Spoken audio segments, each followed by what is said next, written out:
Alright, now the story of the co-op from Portal 2, there really isn't much of a story. You just play as two robots, Atlas and Peabody, who are created by Gladys mainly just for testing, so she could phase out the human testing, so she doesn't have a human like Chell in Portal 1 and Portal 2 that just wants to kill her. So you just have robots that will do whatever you say, and that's what she's trying to do here, seeing if it works, and it's all up to you if it works. And there you go. You play as two robots. You go through each level. You do a whole bunch of tests, and that's really the story of Portal 2's co-op. There really isn't much of a story, and I'm not going to review this game like I do most games where I go story, sound, blah blah blah. I'm going to just say story. Then let's go on to the gameplay, because I'm just going to talk about the gameplay and say if it's fun. Okay, now the gameplay for Portal 2 co-op is actually a lot of fun. It really is. And I was actually kind of dreading this because I don't have that many people that have the 360 version. And when I got the 360 version, I knew the one person I would have to play with, and I knew he would troll the shit at me. You know who you are. I'm not going to say your name. But I knew he would just troll the shit out of me, like when I'm trying to walk on an energy beam or something, and he would just shoot a portal there and screw me up. I knew he would do that, and he definitely did, but I got through it without any loss of, I don't know, electronics or controllers or windows. So I didn't get frustrated with this, so that was good. And I really did have a really good time. Some of these puzzles were really, really, really fucking clever. I mean, some of them you had to work as a team. I mean, really work as a team. All of them you really had to work as a team, but some of them you really did. Like, you had to rely on your other partner, or you weren't getting through this. And if you couldn't rely on your partner, you're screwed. You can't get through this. And some of them are very, very intelligent, and I really like some of these puzzles. They're really, really good.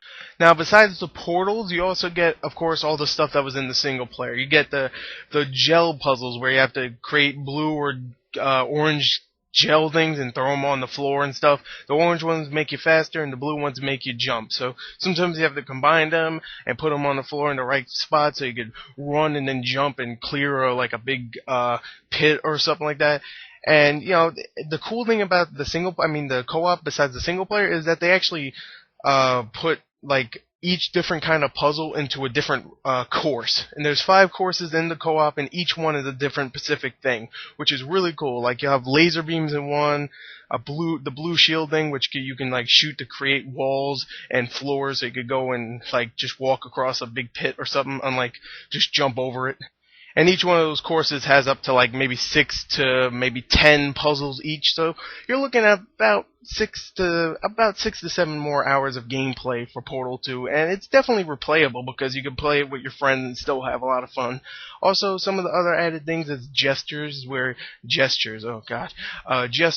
can just like say hello to your friend or hug your friend or something, which it's pretty useless, but it's pretty cool to have. It's kind of funny. And other things like I forgot what they call it, but it's a thing where you can actually point to where you want a portal. So if you don't have a mic, you don't need to worry about that. You can just point where a portal should be placed to your partner, and he'll go and place it if he's smart. If not, then whatever. You also have a countdown thing, so if you have to like pull a lever at the same time, you can just press the countdown marker, and it'll go 3, 2, 1, and then you both like pull it down or something. I gotta admit, I really enjoyed the co-op of this, and I'm not saying I was not looking forward to it. I just didn't see how it was gonna work with, you know, if you didn't have friends or something. And I definitely saw how it could work, but I played with someone I knew, so what the hell ever. And you know, I didn't kill anybody because of how frustrated I was. I wasn't frustrated at all, actually.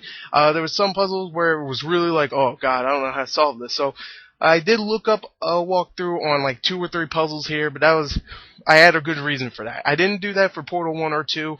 I did do it for the co-op, but I had a good reason, alright? I'm not going to explain why. So you know what, if I had to give a score for co-op for Portal 2, I'd give it probably a 9, because it was a really good time. I really enjoyed it. So anyway, you just didn't have the fantastic writing. You still had great writing, just didn't have the fantastic writing and the characters to back the co-op up. So it was still a lot of fun. That's why I gave it a 9 out of 10. So there you go. There's my short review for the Portal 2 co-op. Thank you, and goodbye.